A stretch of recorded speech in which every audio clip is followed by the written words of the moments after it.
విశాఖపట్నం జిల్లా పద్మనాభంలో అనంత పద్మనాభ స్వామి కోటి దీపోత్సవ కార్యక్రమాన్ని మాజీ మంత్రి భీమిలి ఎమ్మెల్యే గంటా శ్రీనివాసరావు ప్రారంభించారు.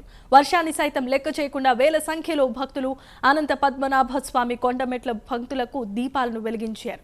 భక్తులకు అసౌకర్యం కలగకుండా ఇప్పటికే దేవస్థాన అధికారులతో పాటు వివిధ శాఖల అధికారులు సమన్వయంతో పగడ్బందీ చర్యలు చేపట్టారని ఎమ్మెల్యే గంటా శ్రీనివాసరావు అన్నారు. ఇక అనంత పద్మనాభ స్వామి ఘాట్ రోడ్డు వచ్చే ఏడాది దీపోత్సవానికి సిద్ధమవుతుందని వెల్లడించారు. అందరికీ నమస్కారం. ఈరోజు ఎన్నో రోజులుగా ఎదురు చూస్తున్న అనంత పద్మనాభ స్వామి యొక్క దీపోత్సవ కార్యక్రమం ఒక పక్క వర్షాలు పడుతున్నప్పుడు కూడా చక్కటి ఏర్పాట్లు చేశారు. దీనికి సంబంధించి గత నెల రోజులుగా కూడా అధికారులు అన్ని ఏర్పాట్లు చేసి వేలాది మంది భక్తులు వచ్చినప్పుడు కూడా ఎక్కడ ఎటువంటి అసౌకర్యం లేకుండా ట్రాఫిక్ కానీ పార్కింగ్ కానీ లేకపోతే ఇక్కడ పక్క కల్చరల్ ప్రోగ్రామ్స్ కానీ వచ్చిన భక్తులకి ఫెసిలిటీస్ డ్రింకింగ్ వాటర్ దగ్గర నుంచి అన్నీ కూడా ఏర్పాటు చేయడంలో అన్ని డిపార్ట్మెంట్లు చక్కటి సమన్వయంతో బాగా చేశారు. ఒక పక్క వర్షాలు పడుతున్నప్పుడు కూడా ఇంత చక్కగా ఏర్పాటు చేసిన అధికార యంత్రాంగాన్ని మొత్తానికి కూడా మనస్ఫూర్తిగా అభినందనలు తెలియజేసుకుంటూ దేవదేవుని ఆశీస్సులు మనందరిపైన ఉండాలి. ముఖ్యంగా ఈ రాష్ట్రం అన్ని రంగాల్లో ముందుండాలని, ఈ రాష్ట్ర ప్రజలు సుఖ సంతోషాలతో సౌఖ్యంగా ఉండాలని మనస్ఫూర్తిగా కోరుకుంటూ ఒక చిన్న లోపం ఉంది మాకు. ఆ పైకి ఘాట్ రోడ్ కంప్లీట్ చేసుకొని ఆ దేవాలయాన్ని కూడా కంప్లీట్ చేసుకుంటే ఇంకా బ్రహ్మాండంగా ఉండేది. కొంత సమన్వయ లోపం వల్ల కొద్దిగా అది పెండింగ్ ఉంది.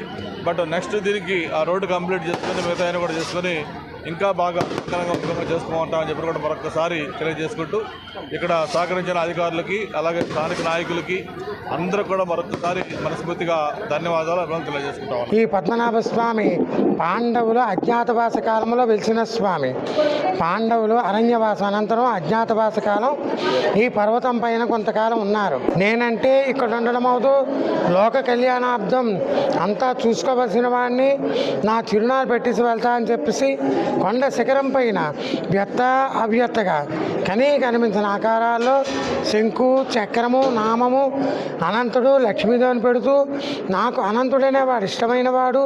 ఈయనకి భాద్రపద మాసమున శుద్ధ చతుర్దశి నాడు అనంత పద్మనాభ స్వామి వ్రతం అనేది ఉంది. ఆ వ్రతం మీరు చేసుకోండి విజయం పొందుతారనేసి శ్రీకృష్ణుడు పాండవులకు చెప్పగా ఈ కార్తీక మాసం ఆఖరి రోజు అమావాస్య నాడు దాక్షారం నుంచి రాజులు వచ్చి కార్తీక మాసం నెల దినములు కూడా స్వామివారి పేరు మీద అన్న సంతర్పణలు గట్రా జరిపి కార్తీక బహుళ అమావాస్య నాడు దీపోత్సవాన్ని కొండమెట్లు ప్రారంభంలాగా అయితే కొండ శిఖరం వరకు కూడా తైల దీపాలంకరణ ఉత్సవం చేసేవారు. పూర్వం నుంచి కూడా అనంత పద్మనాభ స్వామి వారికి దీపారాధన ఉత్సవం కూడా చాలా ప్రీతమైనది. ఈ దీపారాధన ఉత్సవం